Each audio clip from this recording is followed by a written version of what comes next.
Okay, first please take a deep breath. Inhale fully. And then exhale. Thank you. Make your mind spacious. Just relax. Expand your shoulder. And then cultivate the altruistic mind to attain Buddhahood for the benefit of all sentient beings. And then we fully appreciate, rejoice for this kind of opportunity we have got.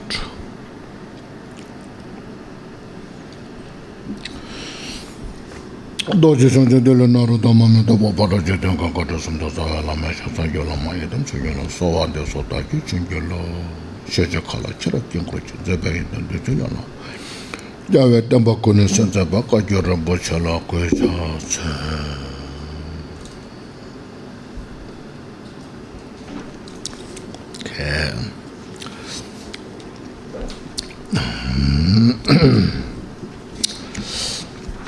Now we are touching on the subject, how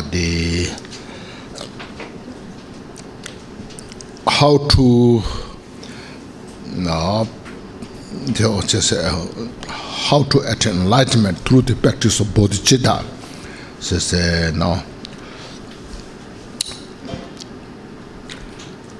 So this bodhicitta, as we went briefly, so foundation, the basis which makes the condition to cultivate bodhicitta with the mind of awakened mind of family, taking refuge in the Buddha Dharma Sangha, and accepting any of the Patimokkha's vow.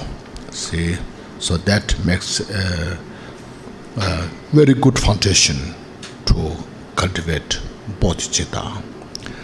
Now, if we ask what is the essence, means nature, what is the nature, what is the identification, what's the essence of bodhicitta? So, if you ask, can you identify what bodhicitta is?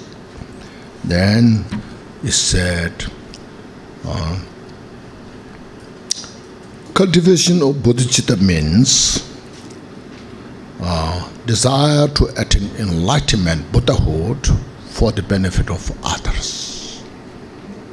That's we should say, identification of the bodhicitta, or the essence of bodhicitta, or the nature of the bodhicitta. See? Then,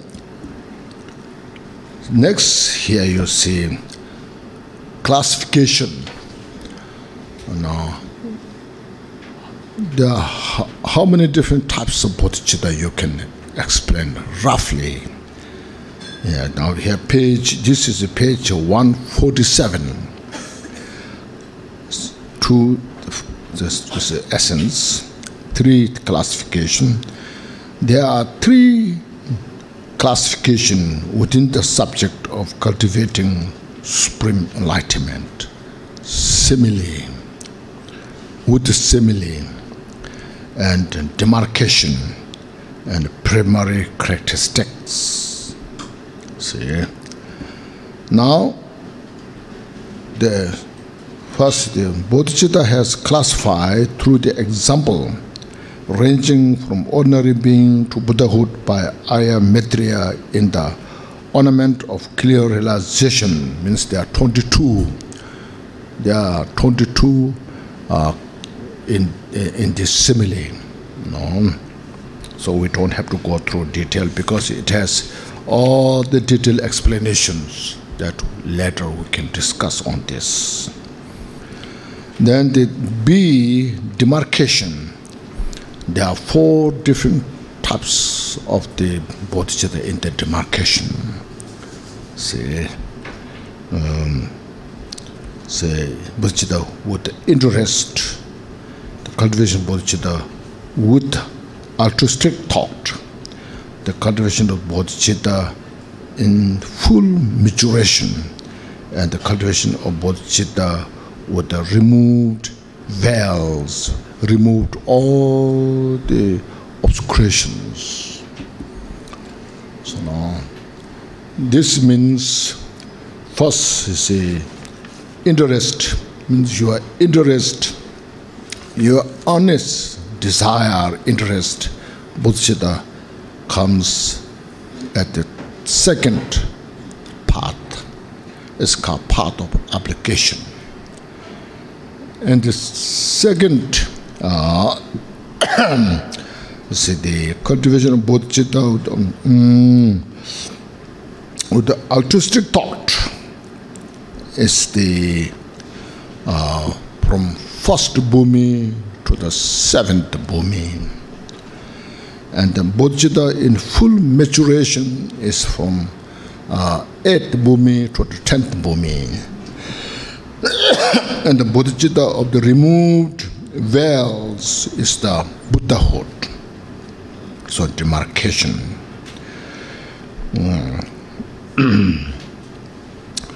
The primary characteristics of that in bodhicitta, there is a relative bodhicitta and absolute bodhicitta. In the relative bodhicitta, there is aspiration bodhicitta and the action bodhicitta. So these are the classification of the bodhicitta. These are all very carefully, nicely explained in the text. So that's the classification. Then next is objectives. So what's your objective goal? Taking Bodhisattva's vow or cultivating bodhicitta. So there are two, say. One, to achieve the primordial wisdom of the Buddha. Wisdom as it is, and wisdom knowing everything. So that is one. And the second is benefiting all sentient beings. There's in the aspiration prayer for proper conduct sutra says here, limitless is the extent of space. Limitless is the number of the sentient beings, and limitless are the karma and delusions of beings. Such are the limits of my aspiration. There's no limit of the space. As there's no limit of space, there's no limit of the sentient beings, countless sentient beings. Wherever there are sentient beings in the samsara has the mental afflictions and karma. As long as they have the afflictions, mental delusions and the karma, there's a suffering. To release these sentient beings from suffering, my aspiration is there to benefit all sentient beings. Those two objectives. And cause, now it says adjectives, cause. What's the cause to cultivate bodhicitta?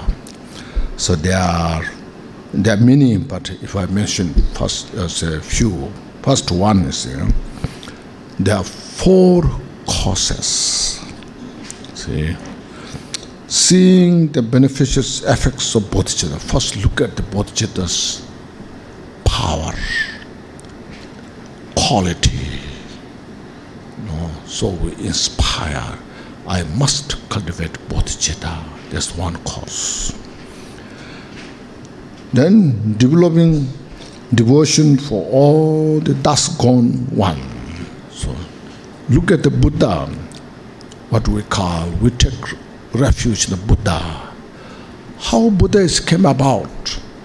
So Buddha came about through the cultivation of the bodhicitta and practicing bodhicitta.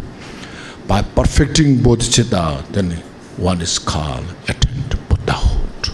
So I want to attain Buddhahood. To do that, bodhicitta is the single most important cause. So I must cultivate bodhicitta. No? Then, third, seeing the suffering of all sentient beings. Look at all the sentient beings are suffering. Endless, one after another, like the waves of the ocean.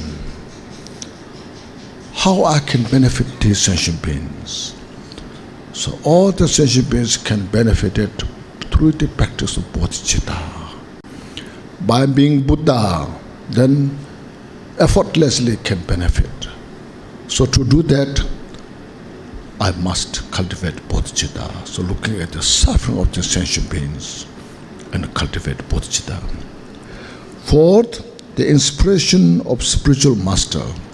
Then when you have a spiritual master who is wise in the practice of bodhicitta, inspire you. So you must cultivate bodhicitta. So through that inspiration, you cultivate bodhicitta. So this is the causes how to cultivate bodhicitta, you see.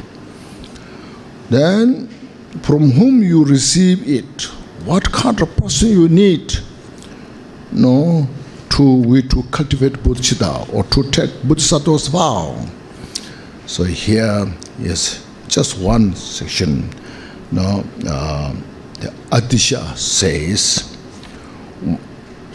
that one should receive the vow from a noble spiritual master with the proper qualification, who has all the necessary qualifications, a teacher. That is having skill in performing the ceremony, who has the skill how to perform the ceremony. Having maintained the vow, that spiritual master first must have taken bodhisattva's vow and must have maintained the bodhisattva's vow. And having patience and compassion to perform the ceremony, then the individual, that spiritual master, should have the patience,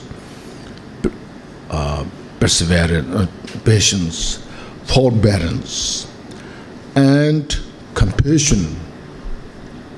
Everyone who wants to take the bodhisattva's vow,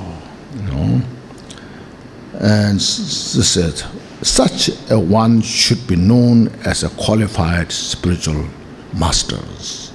So that's those kind of individual. When there is such kind of great teacher, then from that great master you take the bodhisattva's vow. Or sometimes when there's no spiritual masters, or if you go there, there's difficulties, obstacles, then even without spiritual master, you visualize Buddha and bodhisattvas, then you take the bodhisattva's vow. That's also possible. Then next is method.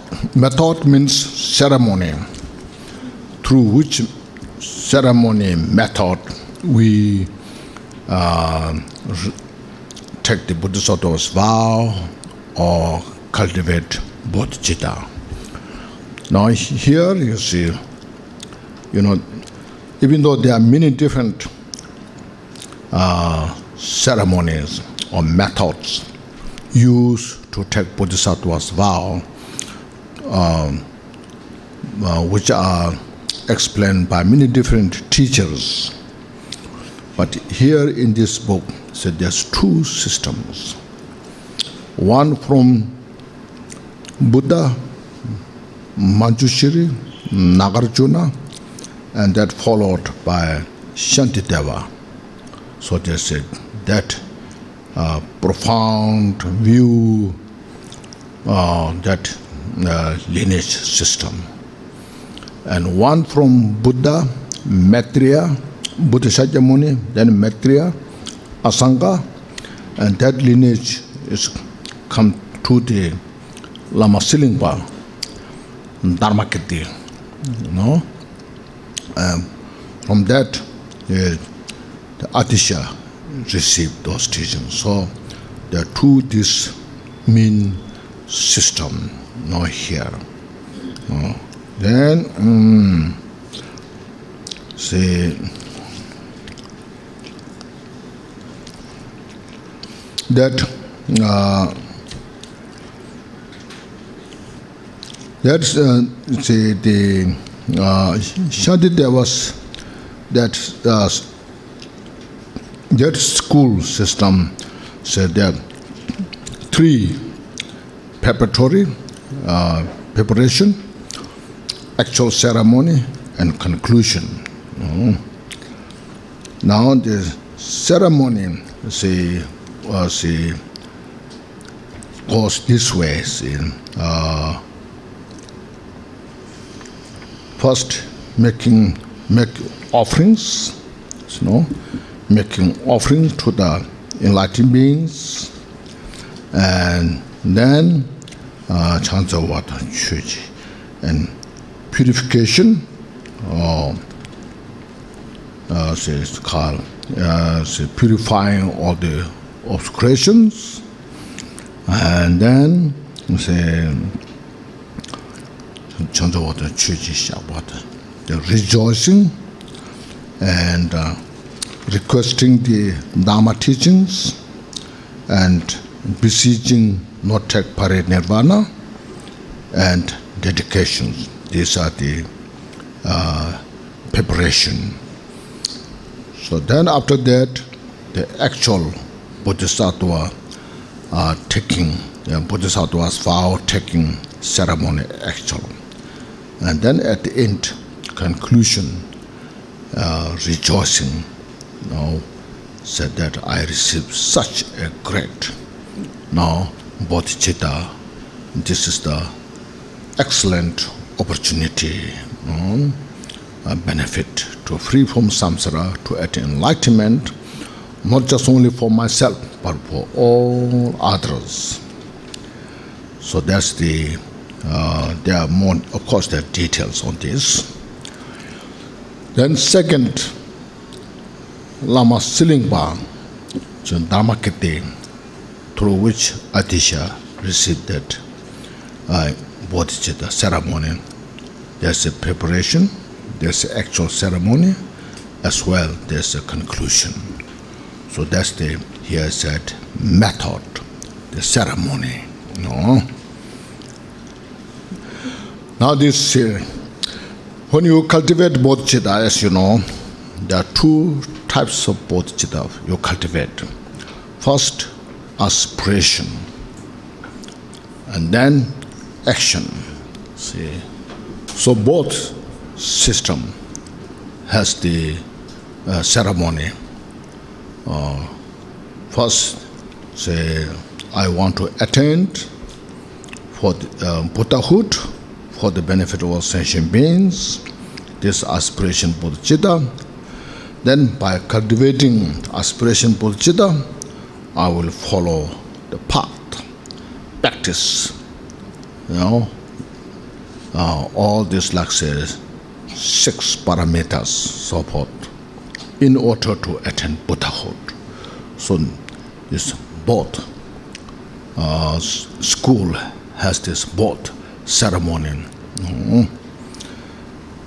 So after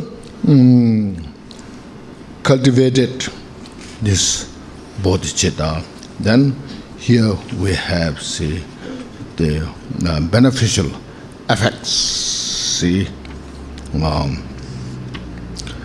how much beneficial effects are there. See, method, beneficial effects. See, this now please open page 168.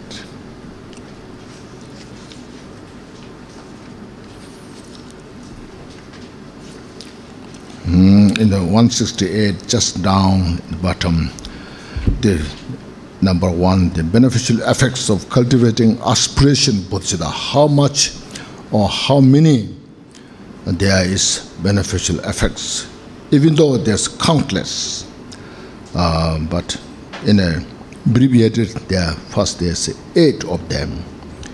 entering into the Mayanam. So this shows what is the demarcation between lesser vehicle and Mayana vehicles. This is bodhicitta. As soon as when you could cultivate bodhicitta, when you took the Bodhisattva's vow, that's called you are belong to Mayana family. And that's very important.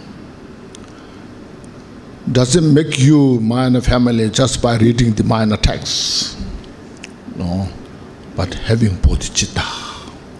Okay. A. B. It becomes the basis for all Bodhisattva's training. The aspiration bodhicitta, when you cultivate, that becomes the basis, foundation, we to train ourselves or the practice of bodhicitta. See, all evil deeds will be uprooted through this practice. No, it's not saying just merely cultivating the bodhicitta will uproot all the evils, but it becomes the foundation. When we practice, gives us all opportunity to uproot all the negative deeds. And the unsurpassable enlightenment becomes rooted. So that's as soon as when you cultivated bodhicitta, becomes the foundation, a root cause to attain Buddhahood.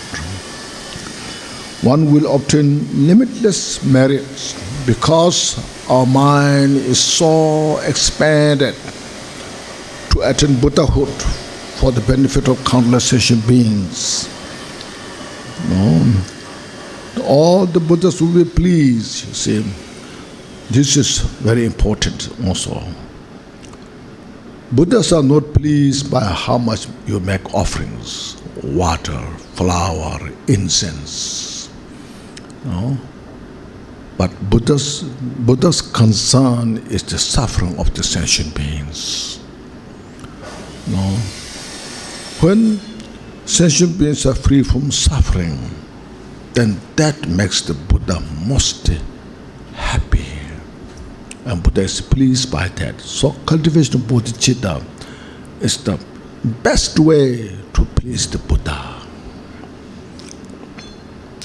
One becomes useful to all sentient beings. Now we cultivated bodhicitta, aspiration bodhicitta. See, now I have dedicated my body, speech, mind to all sentient beings. So becomes useful to all the sentient beings. One quickly attains perfect enlightenment. Through this practice, then one will quickly attain Buddhahood. So these are detailed explanations, but basically these are the beneficial effects of the cultivation of the aspiration bodhicitta. Then they say action. Then beneficial effects of the action. Page next 170. On above this 8, then one's own benefit arises continuously.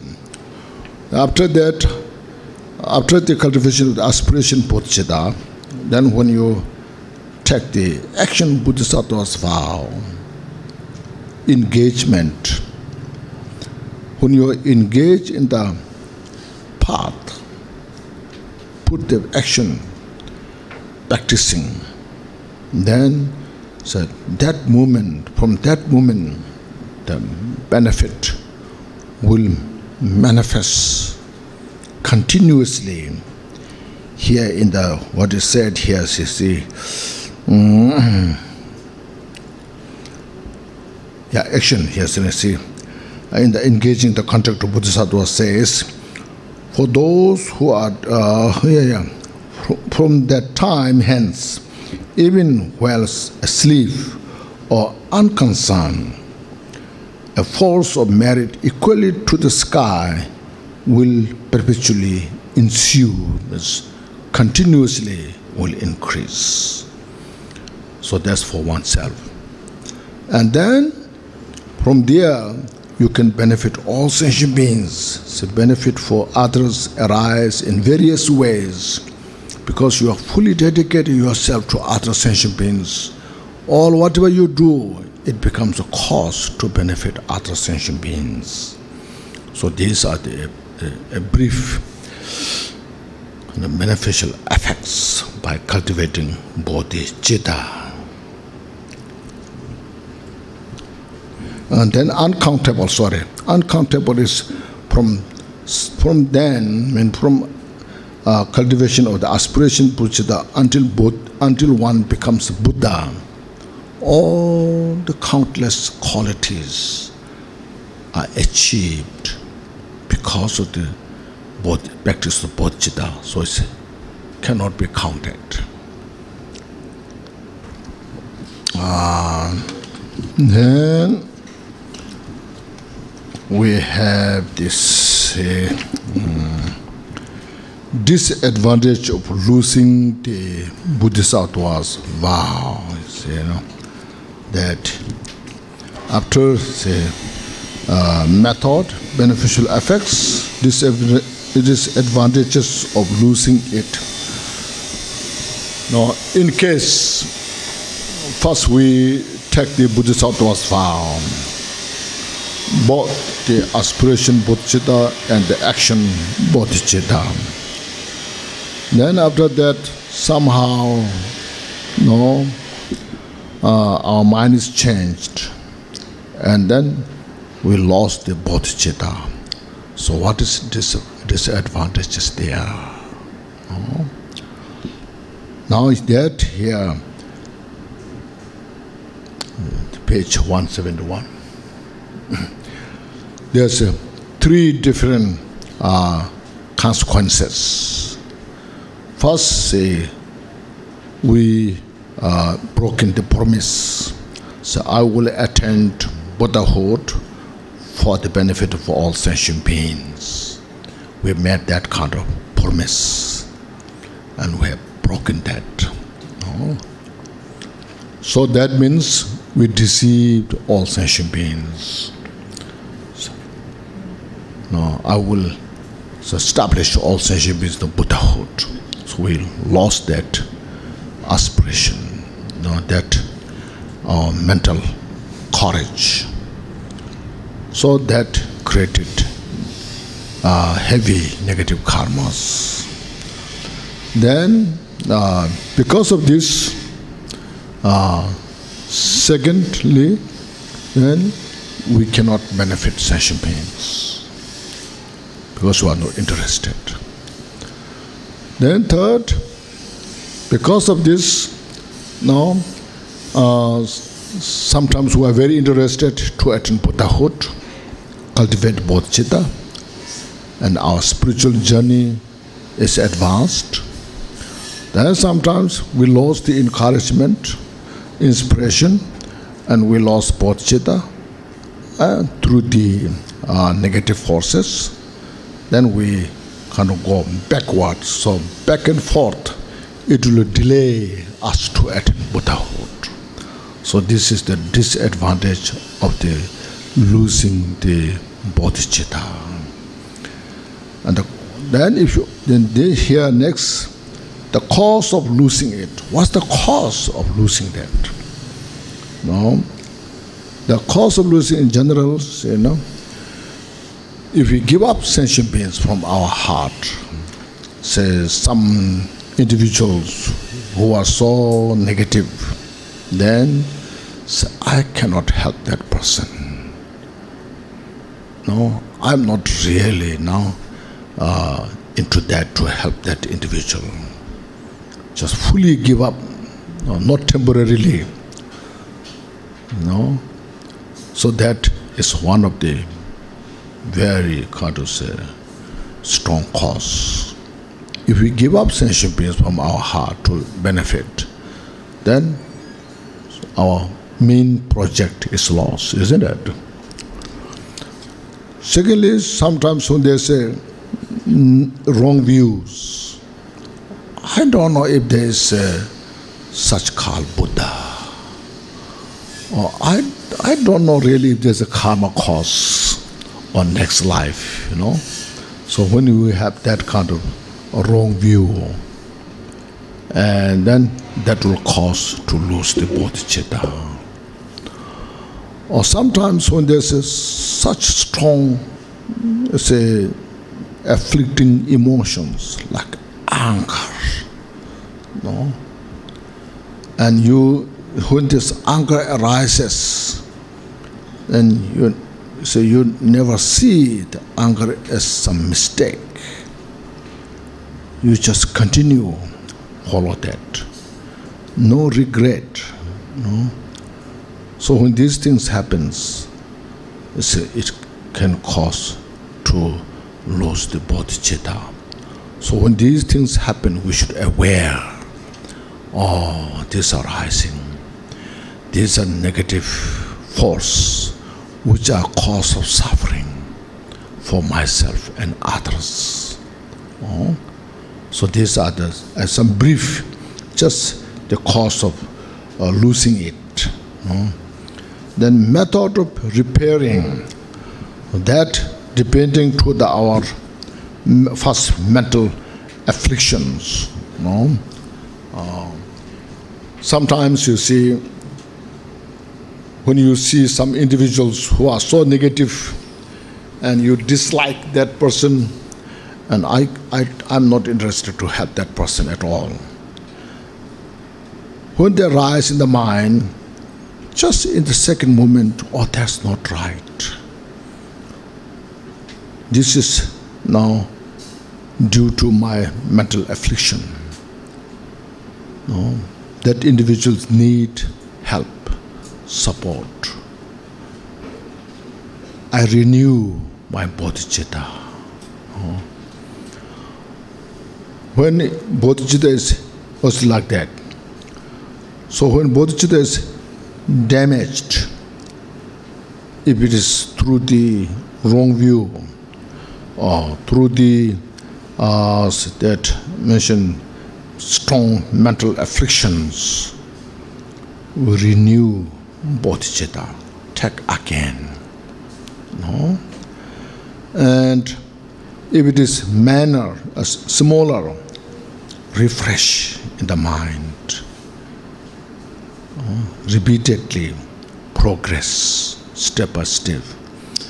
Because if I lose bodhicitta, stay with that, there's no other way to free from suffering. There's no other way to attain Buddhahood except keeping the bodhicitta and practice it. So this is my kind of suggestion. Usually, I give suggestions. Some people say, I don't want to take refuge now. No, I will try later, It's just carefully think, you see. Is there any risk taking refuge? Some people think you are trapped now. You are trapped in the Buddhist path now. So it is something they feel, I am losing my freedom, Or like say, taking, like say, Upasika precept, and Bodhisattva's vows. If you take those things, the people think, I'm losing my freedom. So afraid. Without really understanding enough well. In reality, you see, when you take refuge in the Buddha Dhamma Sangha, if we take any of the precepts like Upasika, or nuns and monks' vow, if we take the Bodhisattva's vow, it's all nothing but to free from suffering, to achieve enlightenment. there's nothing but all good. I think this is very important. We should have that kind of concept. No. Now this in Tibet and also some lamas that do this, precept, when it comes precept, if you can keep the precept, you take it. If you cannot keep it, better not take it. Have you heard of that? Yes. See, I think this is a very wrong message. See, if you don't take it, if you don't take the precepts, it's the other way to free from suffering. Ask that question. Think about that. See,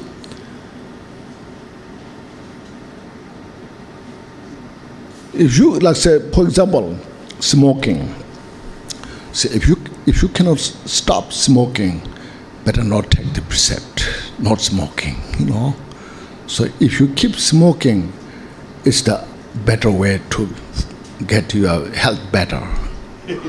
Or if you want to stop it and then slowly, sometimes you smoke, sometimes you don't smoke, slowly you stop. Which is better? Look at this. Same thing all are. Like alcohol, drinking. Says, I cannot take the precept not drinking, So that means if you don't take drinking alcohol, there's no faults, no damage.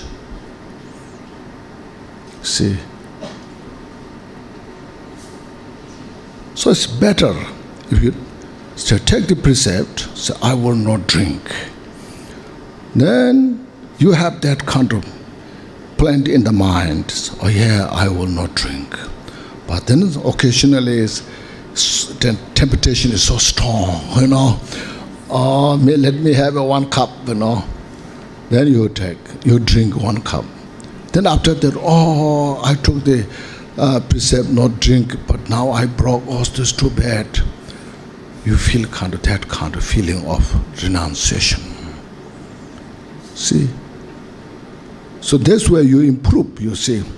If you don't take the precept, there's no any regret, whatever bad things you do. And that doesn't make you better, Do you see the logic? See? That's why Buddha was so skillful. First you take. Then if it is damaged, you repair it. You progress. You develop slowly. Because there's no other way. If there's other way, of course we choose that, isn't it? But there's no any other way. There's no alternative, you see. So look at this logic, reason. Use our mental sense. That's why precious human life has this kind of mental capacity to understand. So we just, if you lose, reattempt. Step by step, progress step by step, slowly. After some years, you see, now I'm so glad I choose the path. Now I'm much better off, Because this, my experience when I was in a monastery in Tibet, I was giving talks. There's a lot of young people. I said, don't smoke, don't drink. No, you should study, get a good grade. Then one young man came after the talk. She said, please give me permission to allow to smoke, I said, I can't, And he said, please, he said, please give me permission to smoke. So what I said was, it is your choice whether you want to smoke or not smoke, but I cannot give you permission,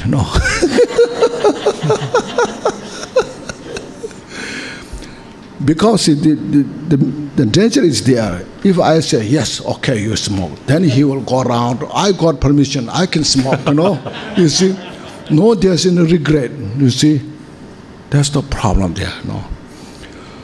So after a couple of years, I went back. There's some young people came. So he said, thank you so much. You told us not to smoke. And since then, I stopped smoking and drinking. Now I feel so good, So I said, I thought myself, oh, wonderful, So like this, you see. So now we can see here, from beginning the foundation, and then the nature or essence, classification, so forth, up until to the method of repairing. This, from these different topics, step by step, when we carefully study them, understand. So through this, it gives us a complete, clear picture of the bodhicitta,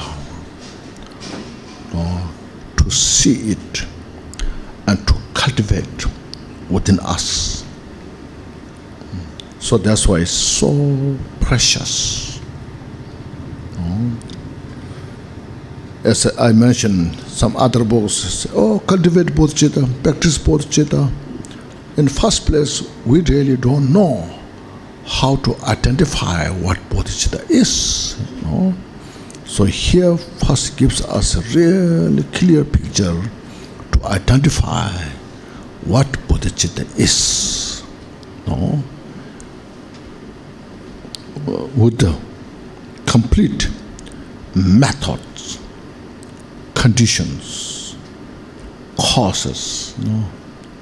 Then say, here now I understood what bodhicitta is about. See? Then say, through these all the process, so I could cultivate bodhicitta. Now I have it. See? So, please now, maybe we'll get more other time, but this time we just get this basic understanding. Then this, with this page 172, 20 precepts says there, after the method of repairing, if one loses the vow, meaning Bodhisattva's vow, one should take it again.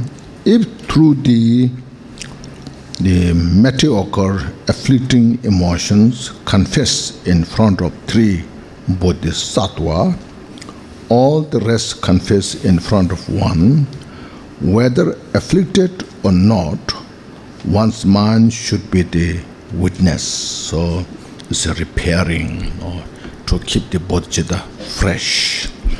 So this is the 9th chapter dealing with the cultivating supreme bodhicitta from the Jewel Ornament of Liberation, the wish-fulfilling gem of the teaching.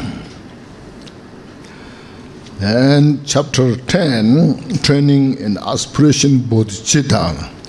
So the chapter 10, but 12 is there from the section of the bodhicitta, the method to cultivate bodhicitta, that 12, the last one, training. So after cultivating bodhicitta, there are 2 types of training. A, training in aspiration bodhicitta, and B, in action bodhicitta. A, training in aspiration bodhicitta, the summary here. Not forsaking sentient beings from one's heart, recollecting the beneficial effects of that mind, gathering the true accumulations, practicing the enlightened mind repeatedly, and accepting the 4 virtues and rejecting the 4 non-virtues. These 5 comprise the training and aspiration bodhicittas. So there are 5 topics we train the aspiration bodhicitta. So that is the first, not forsaking session is, as earlier mentioned, one of the losing cause of the aspiration bodhicitta. So anybody, we just pay attention not to give up in our mind or from our mind. Of course, our friends, relatives who are kind to us will not give up. But there are some individuals who harm you in the past, and they are harming you now, and they will harm in the future. When such individuals are there, then in your mind say, oh, I cannot take it anymore. I can't help this person. No. This always has been source of all my suffering. No. So even I get chance to help that person, I will never do it. So we just, our mind totally be distanced from that individual. So that was that cause to lose bodhicitta. No. So in such kind of person, when it's there, as I think this morning I mentioned it, no? Look at the suffering of that person. How much delusion that person has. Look at that.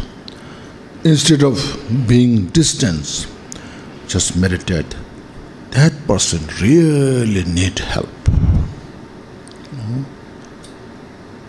Even right now, I don't have any opportunity to help. But whenever I get chance, I will help. No? So that kind of ways, not giving up session means. No? So there are Bodhisattvas, who they say help, Bodhisattva help other, be kind other, and the response is still negative. Again, develop more compassion to help. So this is said a great being's action, a marvelous action. No?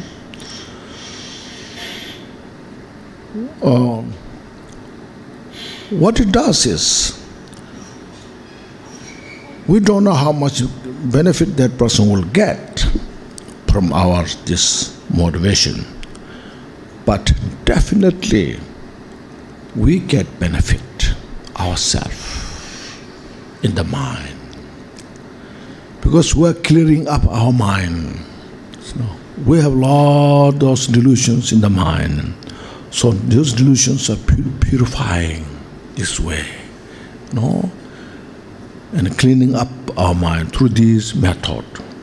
When we see these different conditions, those causes, when we see, that gives us opportunity to see how limited we are, looking at the limitation of ourselves and utilize this precious Dharma and develop our mind stronger. That's not forsaking sentient beings from one's heart. Recollecting the beneficial effects of that mind, see, bodhicitta gives benefit to ourselves. It purifies all our mental delusions.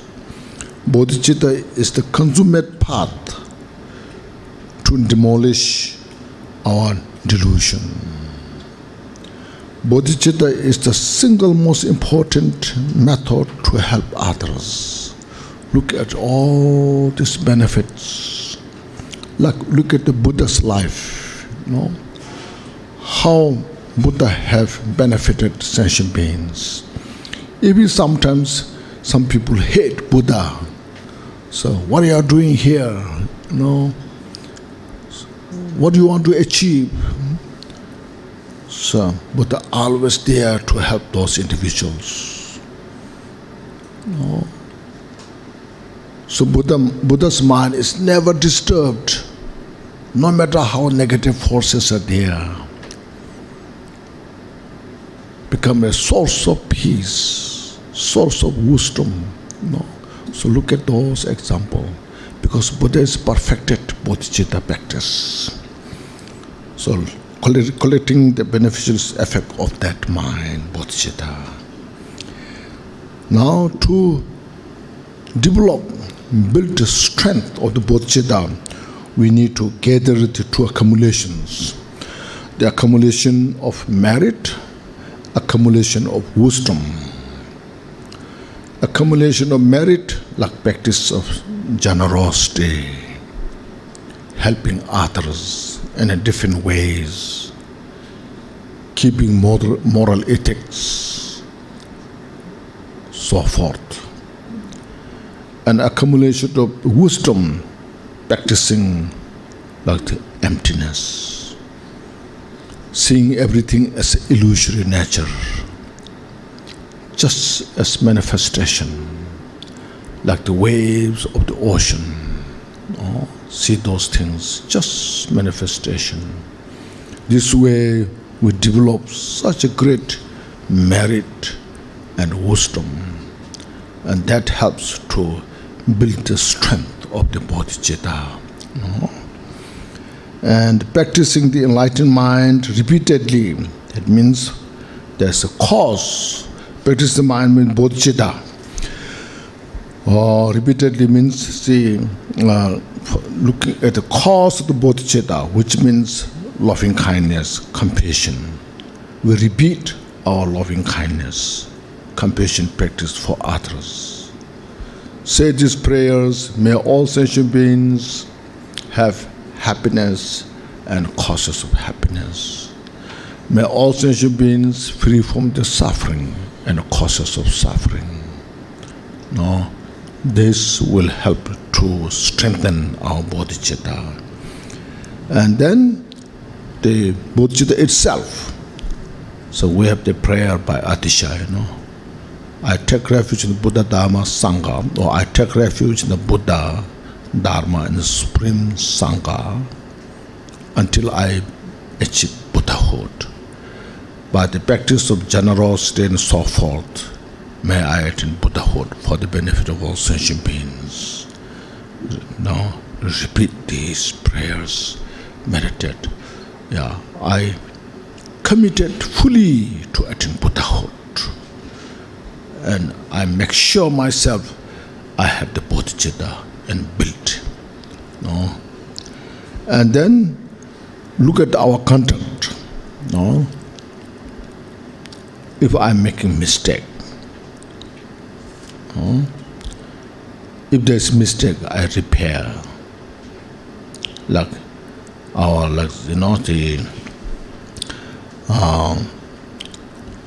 If I'm abusing others or not, or if I'm praising for myself out of ego,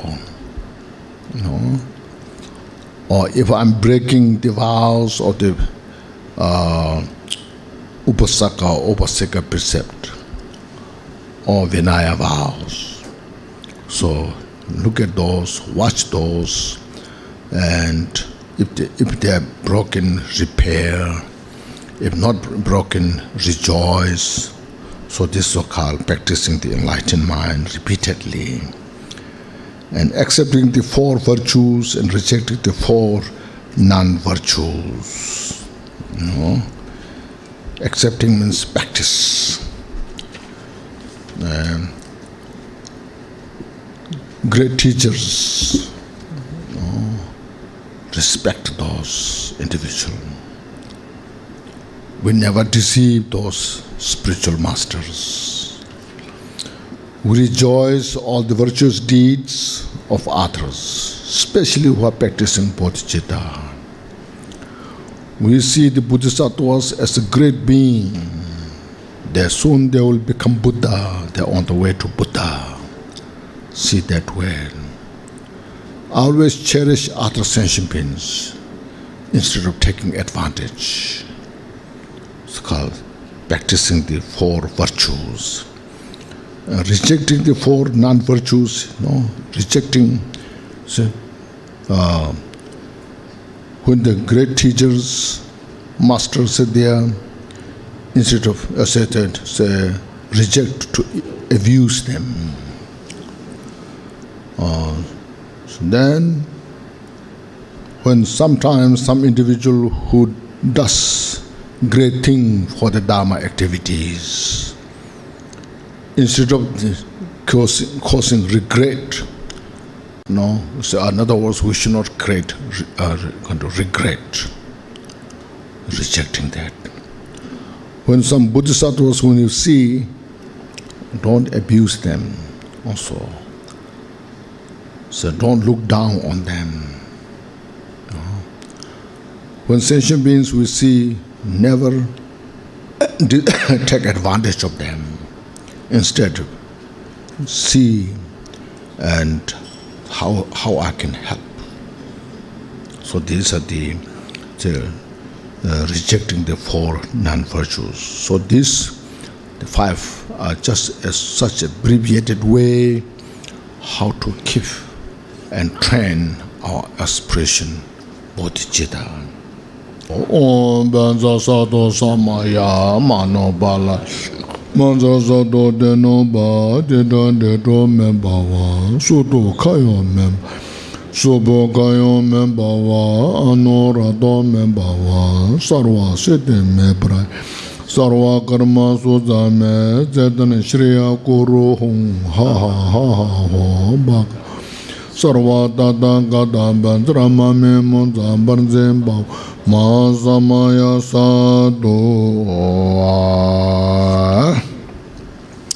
So I forgot to read this. This is the 10th chapter dealing with the training and aspiration bodhicitta from the Jewel Ornament of Liberation, the Wishing Jain of the Noble Teachings. Now in that said, Chapter 11, Training in Action Bodhicitta. So B, Training in Action Bodhicitta. The Action Bodhicitta has three types of trainings. The training in superior morality, the training in superior thought, means meditative concentration, and the training in superior wisdom awareness, the lamp for the path to enlightenment. By Atisha says, if one maintains the vow of action bodhicitta and trains well in the three types of moral ethics, devotion for the three moral training will increase. So see this first other days as we touched the subject. Generally, all the Buddhist school, we are taught to train ourselves with these three: training of the moral ethics, the training of the meditative concentration, and training of the wisdom awareness. See, so here the bodhicitta practice, these meditation practices are included into this three training. So then this three training, if we divide, then this go into the six parameters. See, generosity, moral ethics, and patience are the training in superior morality. Meditative concentration is the training in superior thought. Discriminating wisdom awareness is the training in superior wisdom. Perseverance is the support for all three. To support means perseverance is this key factor to keep the three trainings alive, always on the right place. So the Ornament of Mahayana Sutra says, with respect to the three trainings, the victorious one means the Buddha explained the 6 parameters, 6 perfection well. The first 3 belong to the first training. The first 3, the generosity, moral ethics, patience, belong to the morality. And the last 2 belong to the last 2.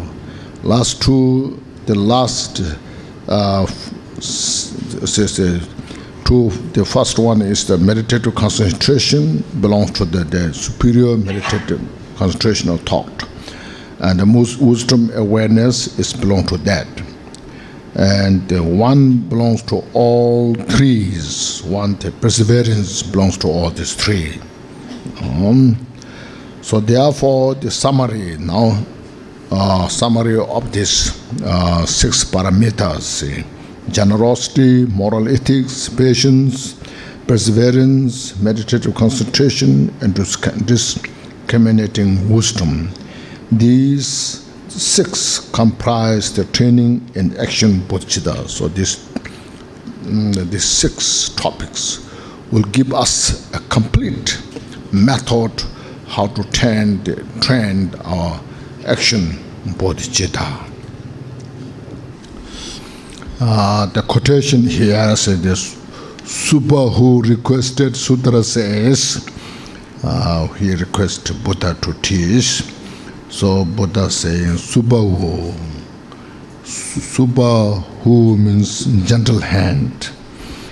In order for a Bodhisattva, Mahasattva to achieve enlightenment quickly, swiftly, he must persistently concentrate on full perfection of the 6 parameters.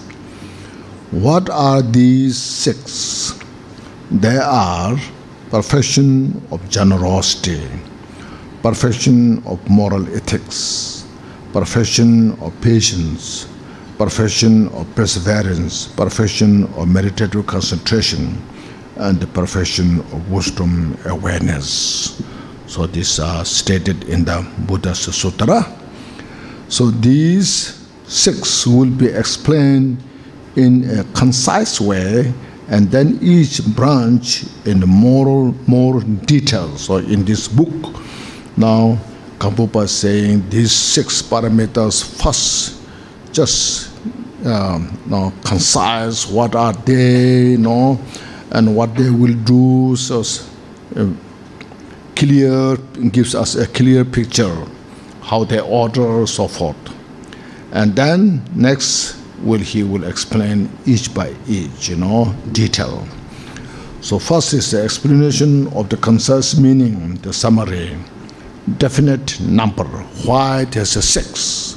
Why not 7 or 5 or 8? Why you have to have 6? Definite number. Why is a definite order? Why first generosity, then moral ethics, then patience? Why not first wisdom and then generosity, So it's a definite order. Characteristics of these and definition, division, and grouping. These 6 comprise the 6 parameters. Now first, definite, so this I think we have to read step by step now. Because it's already concise, so we cannot make concise more,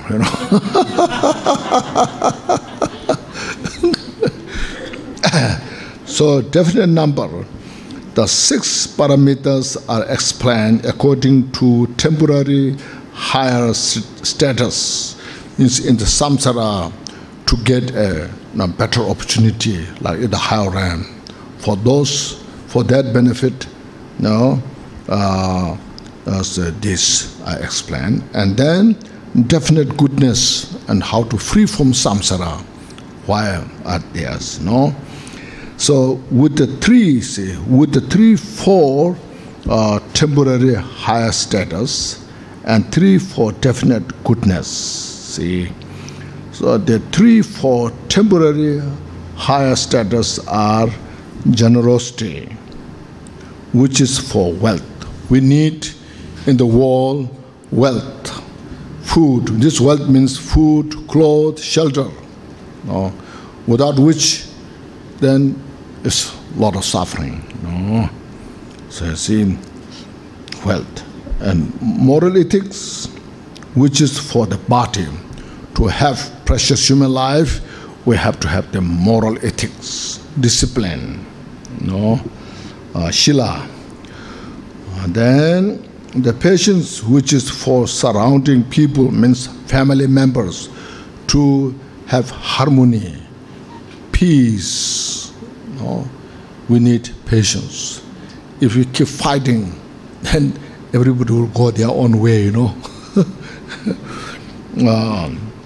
surroundings. So the 3-4 definite goodness are perseverance, which is for increasing virtue, means quality, wisdom, compassion, understanding. This is all for this we need perseverance.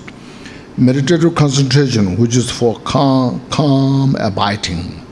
We need to calm the mind, make the mind more peaceful, clear. That's for meditative concentration. And wisdom awareness, which is for special insight. Then we need to see the reality nature of the phenomena in the absolute way.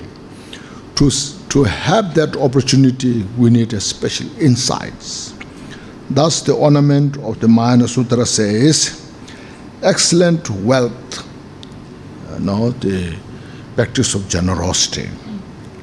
Excellent body, we need the practice of the moral ethics. And excellent surrounding, we need the practice of patience, are for temporary higher status, and so forth. And then the number 2, definite order. They are explained in the order that develop in the mind. Through the practice of generosity, one will accept the pure morality without focusing on material concern. First, one is interested, giving, practice of generosity. Then after that, that person will think, maybe I should do a little more than this. What else I can do? So now take some precepts, like upasaka, upasika, or become monks or nuns. Okay, that's a good idea.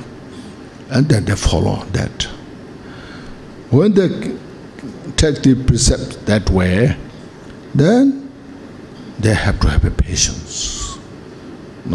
When there's some difficulties rise, practice patience. When the patience is practicing patience, we need perseverance. We have to do this repeatedly. Then when we practice patience, then we have to concentrate mind, more focus, more relax. When that happens, then the wisdom, prajna, rises. See, that way. That's to say, when one has patience, one can make effort with the perseverance. When one has made effort with the perseverance, meditative concentration will rise. When one is observed in the meditative concentration, one will perfectly realize the nature of all phenomena, nature of the emptiness will rise. So this is one way how the first generosity and the last the practice of wisdom awareness. This one way this order is made, or the order is explained from lower to higher practices. Those which are lower are explained first, and then the lower, say, generosity practice is pretty lower, then moral ethics, then say patience, so forth, see. And the superior ones are explained later, one after another. Or another way, the order is from the gross to the subtle level. See, those which are more gross and easier.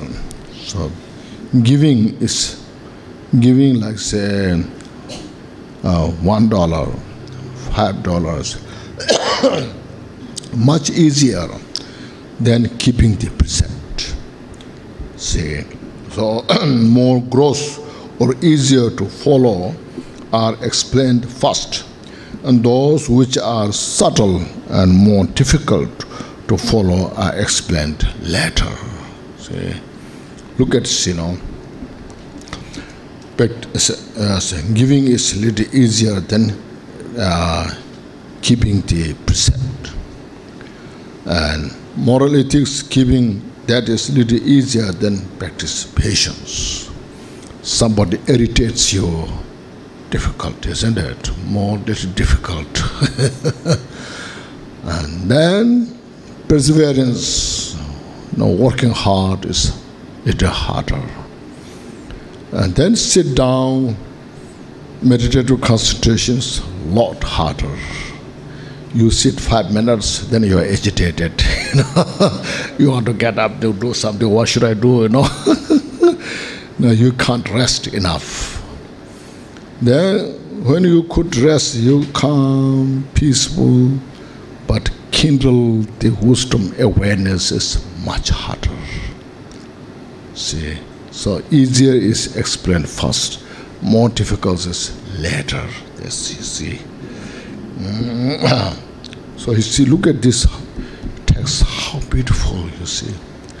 Very short sentence, but very precise, you see. So in the point, makes is such great sense.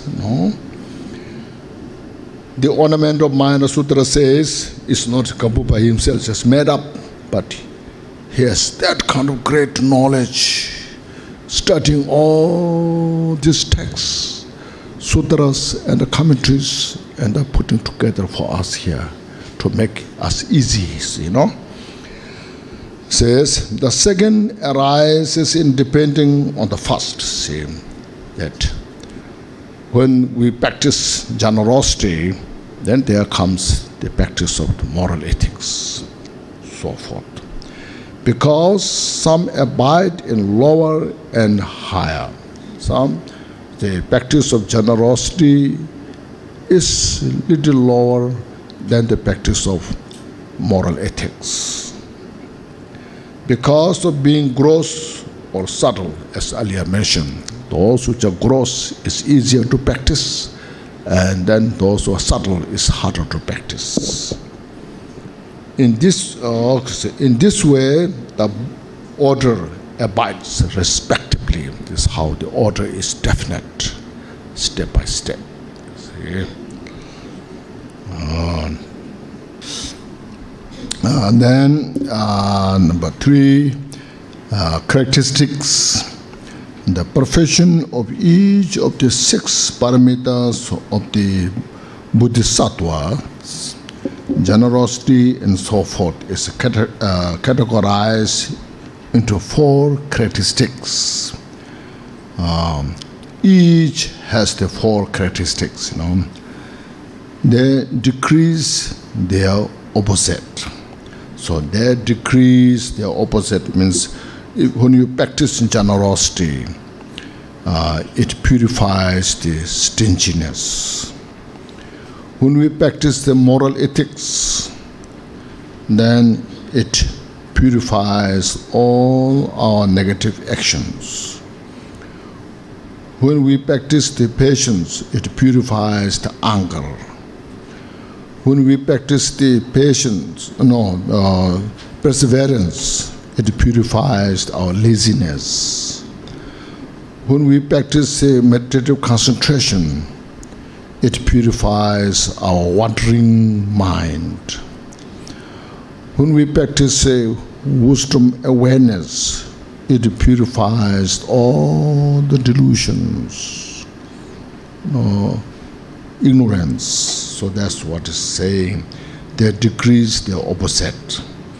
So when we practice these 6 paramitas, they produce the premortal wisdom of non-conceptual thought, and we'll realize the mind as it is. The conceptual thoughts are nothing but premortal wisdom.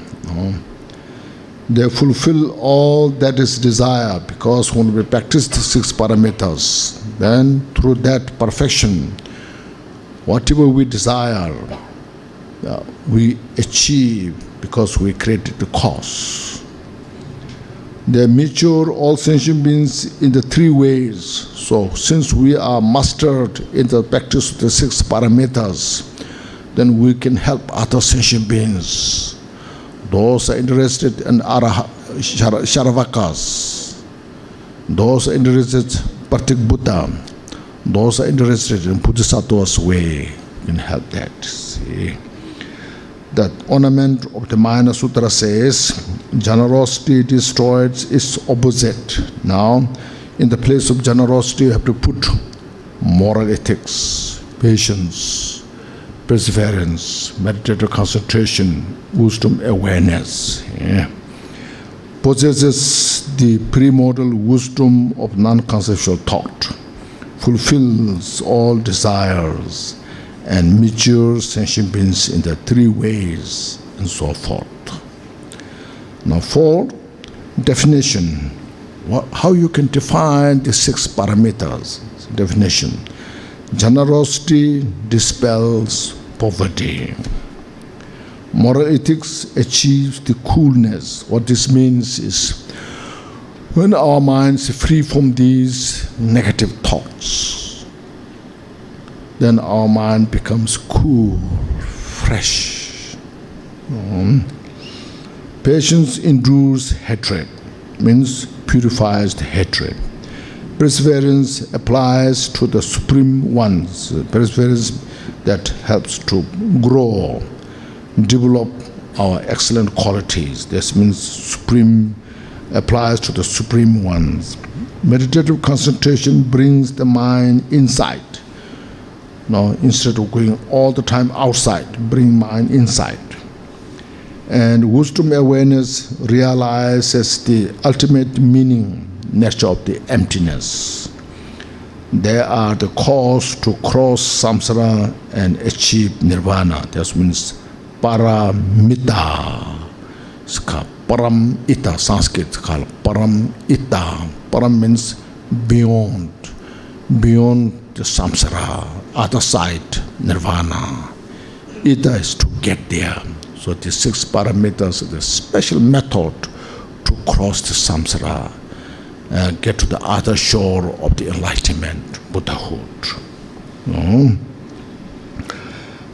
Thus, the ornament of Mahayana Sutra says, therefore it is said, dispelling poverty, obtaining coolness, enduring hatred, applying to the supreme and holding the mind inside, realizing the ultimate meaning. Now the next division.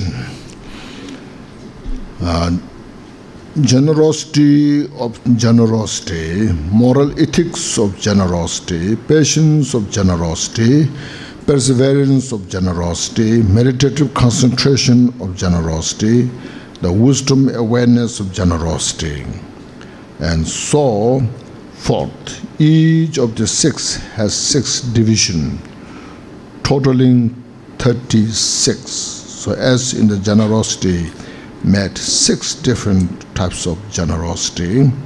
Likewise, moral ethics. The moral ethics of generosity, or say generosity of moral ethics, patience of moral ethics, perseverance of moral ethics. So like this. So what that means is, now we have to understand. When we, just for example, when you give something joyfully, that's the generosity of the generosity. Then when you give something with a pure mind, in the absence of negative mind, or negative mind, is the moral ethics of generosity. And you give with patience, repeatedly you give. It's called patience of moral ethics. You give joyfully, no, without any disturbing your mind, with your hand. It's called the patience, the perseverance of the moral ethics. When you give your mind calm, peaceful, say, with a full kind of attention, without scatter, so meditative concentration of generosity. Then if you can, you give in a way just as illusion. You are as illusion, the other person as illusion. Things you are giving is illusion. No attachment, no expectation. No, it's the called wisdom awareness of giving. It's a generosity. So that way you apply. When you apply that way, so even you do one thing, it can have all the 6 parameters. Like see, when you meditate in your mind, relaxing, such a way, the mind is free from clinging, attachment. That itself is generosity.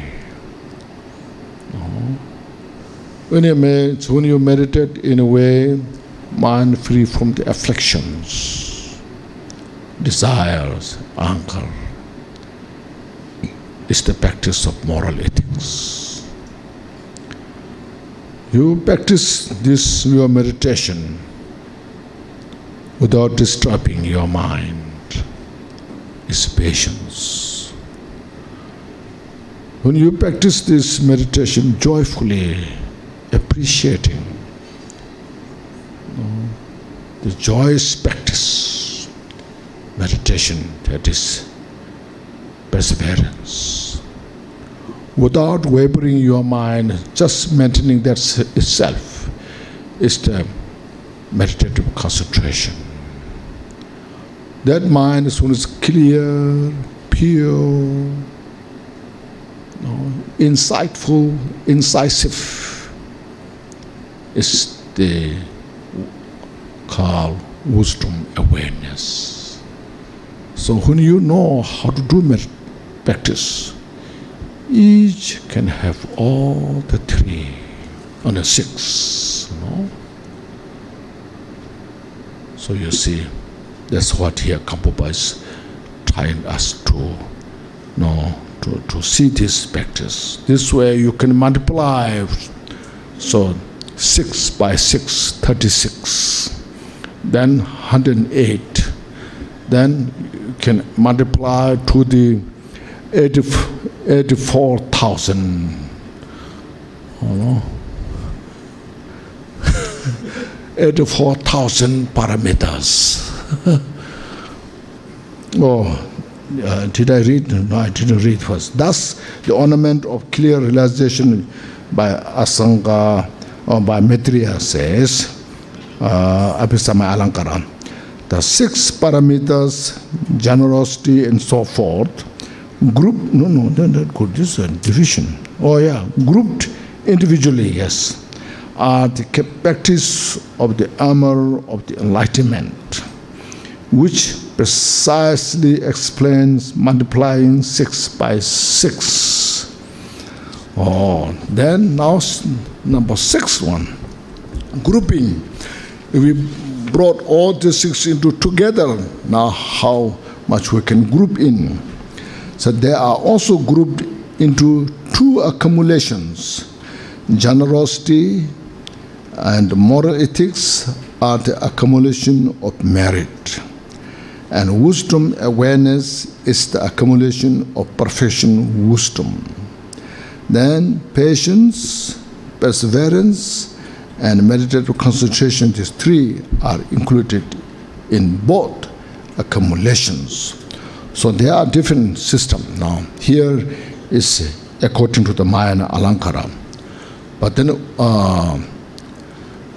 Madhyamika Avatara include according to that, say the moral ethics, first generosity, then moral ethics, patience. These are included in the merit. And meditative concentration and wisdom awareness are included in the wisdom accumulation. Perseverance is the supports both, so like that. Anyhow, if I read here, thus the ornament of Mahayana Sutra says, generosity and moral ethics are the accumulation of merit. Wisdom awareness is the accumulation of perfect wisdom. The other 3 belong to both.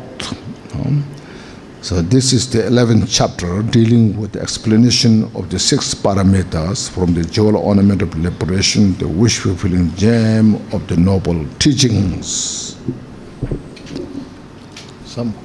There are some questions?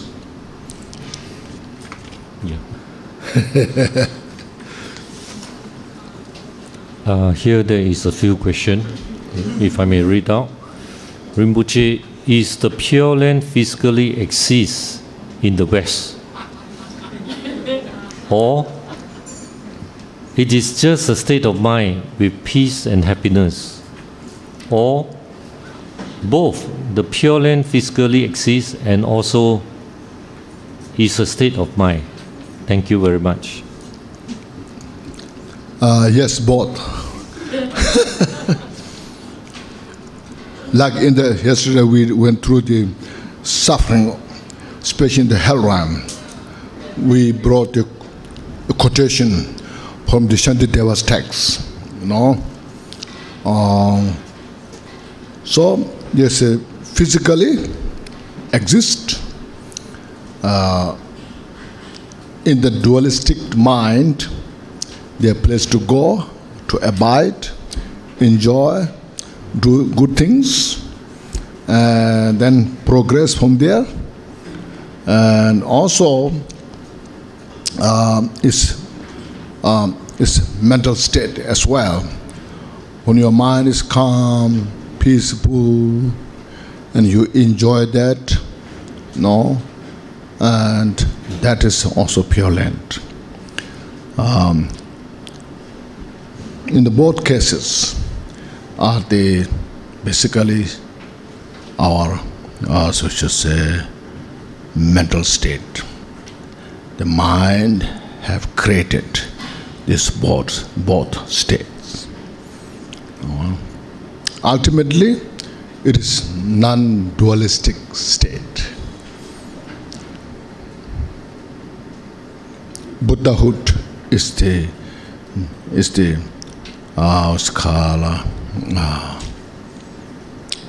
the inseparable of the appearance and emptiness. Rinpoche, there are this question. Okay.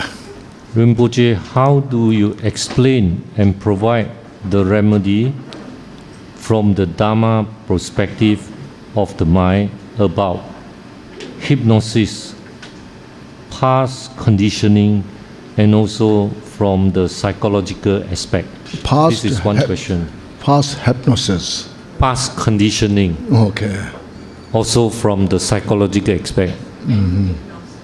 How do you explain and provide the remedy from the Dharma aspect of the mind about hypnosis, past conditioning, and also from the psychology aspect?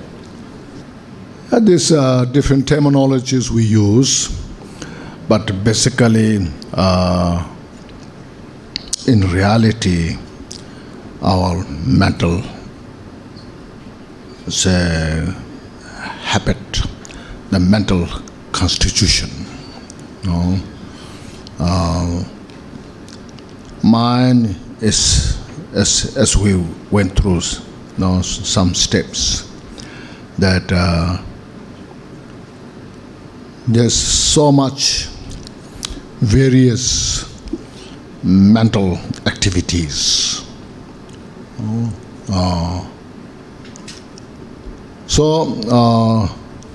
Modern, should say, psychologists, they call, from the psychology point of view, then they use their own different terminologies, to deal in different way.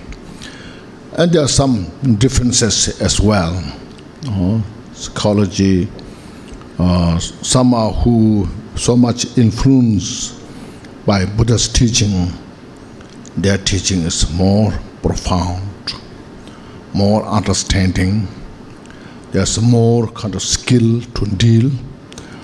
And some others who have very primitive method to deal the problems. So basically, it's the mind. So if we have this skill, both in the Buddhist teaching and in the science, then first you try to approach from the scientist point, you see. Then when there's a limitation, then go deeper in the Buddhist teaching,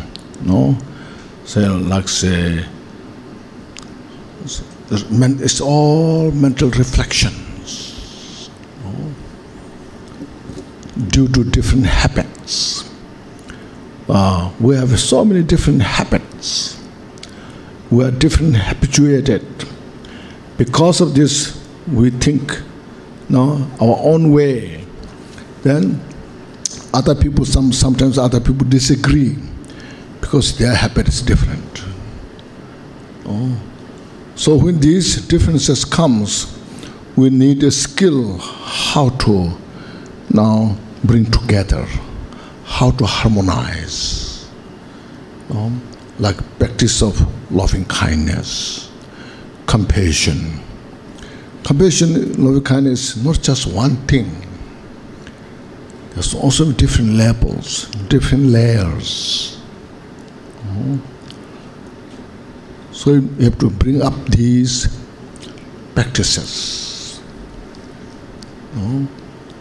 Sometimes we accept their mental manifestations. Just say, yes, I accept. Instead of I disagree, I accept. I agree with you. Then it makes more space to discuss, to share. Explanation helps through your skill, through experience, and through your understanding. At the end, we'll come together. There's one scientist says,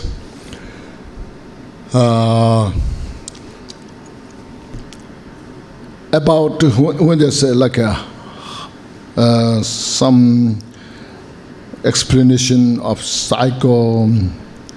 the mental discussions, perceptions, A lot of things just, we add up.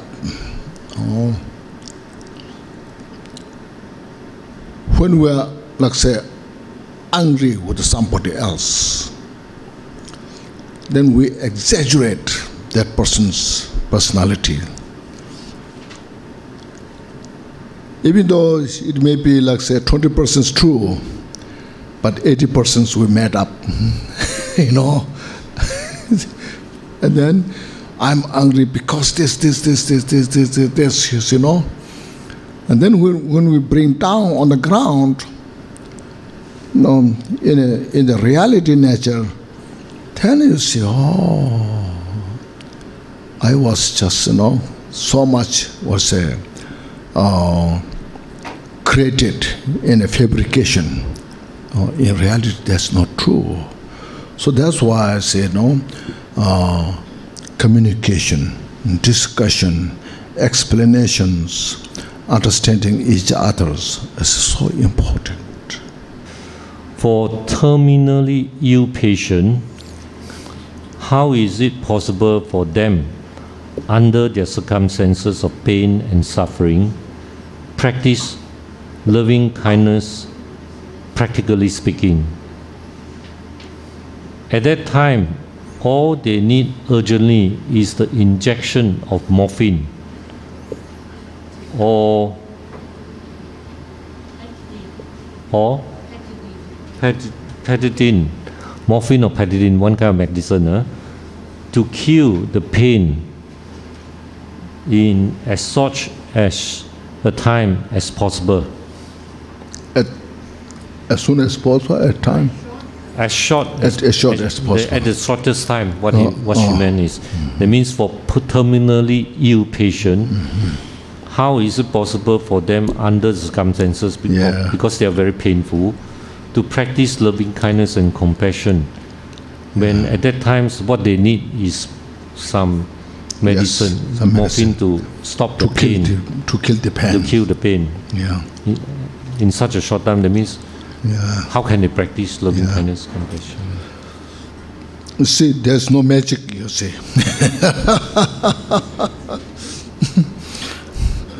If there's magic, Buddha won't talk too much, All the sutras there. So, that's what it's called, gradual path, step by step. No, it's not just one. No, it's not just one cause. It's not just one condition. No, so basically, it's not the cause. It's outside there. It's the mind, as I mentioned many times. Our mind is very complicated. See, very complex. Very clearly, see, no, it's nowhere, but it's everywhere. So to deal this complexity of the mind, so Buddha brought all these teachings. It's amazing. That's why you see, really, how much Buddha has that wisdom, skill, patience, and compassion to lead one person complete to the Buddhahood. See, so we should look at this. Nowadays, because modern technologies will push the button and happens. Push the button, light on. Push the button, our internet on. All these things. And so due to these habits, then we think mine also, if there's some possibilities, push the button and enlightened,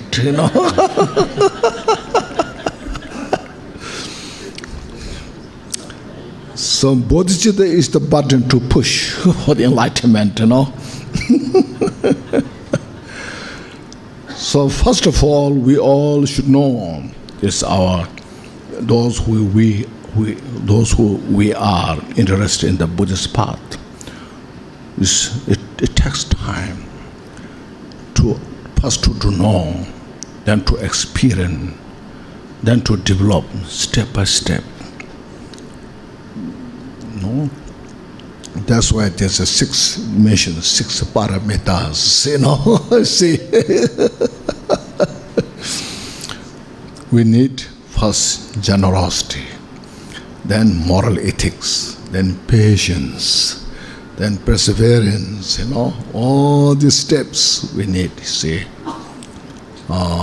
So we should aware this, understand this. Every day we first focus. It's very important. Then for the patients who are really sick, full of pain, then sometimes this painkiller is helpful for the time being, just to have a little relax, I'm not denying that, They actually ask you whether Bodhika can be a painkiller. Oh. Can Bodhika be a painkiller? Painkiller. Yes, that's what I mean. When you really practice, bodhicitta, loving kindness, compassion, practice, then even though there's such great pain, you don't pay attention so much. There's many ways to deal with that, you see.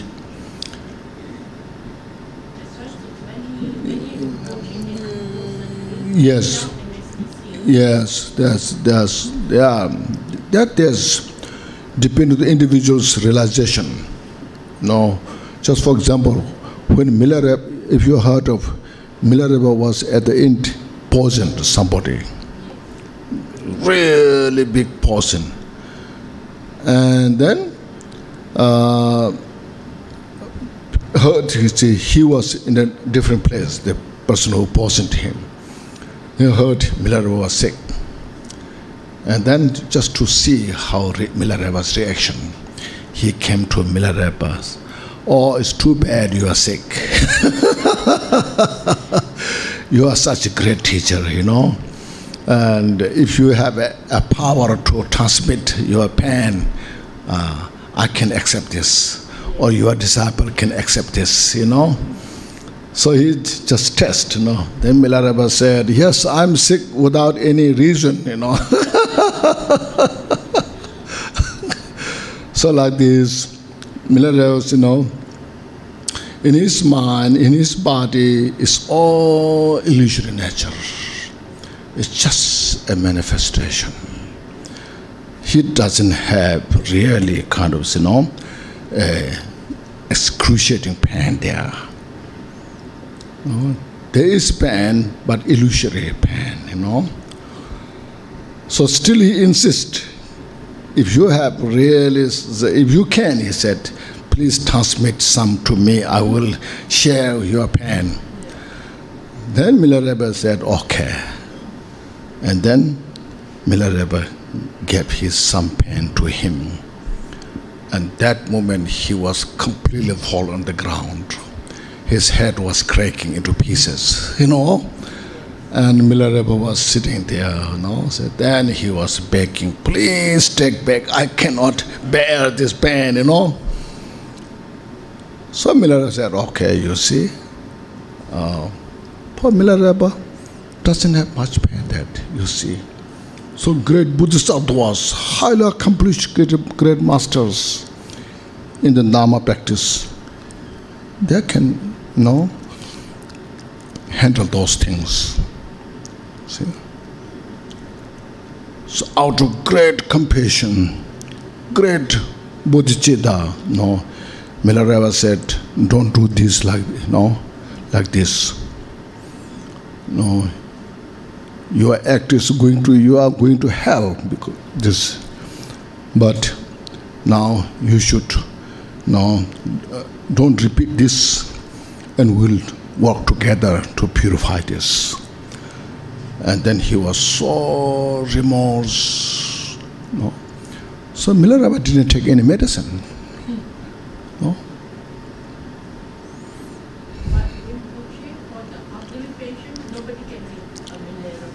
So those there are some there's different degrees. You see, sometimes when you have pain, as yesterday I mentioned, is my pain. If you are Dhamma practitioner, and especially Mayana, Bodhicitta, those pain, if you are practitioner, if you have pain, man, this my pain, my suffering, have enough power to purify all my negative karmas that I have accumulated for many lifetimes, and meditate on this. And that will help, first of all, say you feel grateful. No, I got such kind of opportunity. The pain that I have not wasted, instead become a method to purify my negative karma. That what I have harmed others now is purifying. And then also to extend for all sentient beings, this pain that I have may have enough power to purify all the pains of the sentient beings. No? Just meditate on this.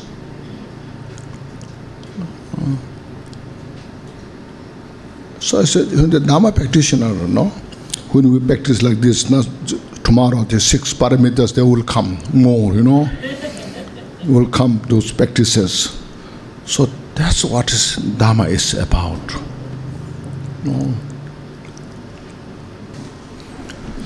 Please take a deep breath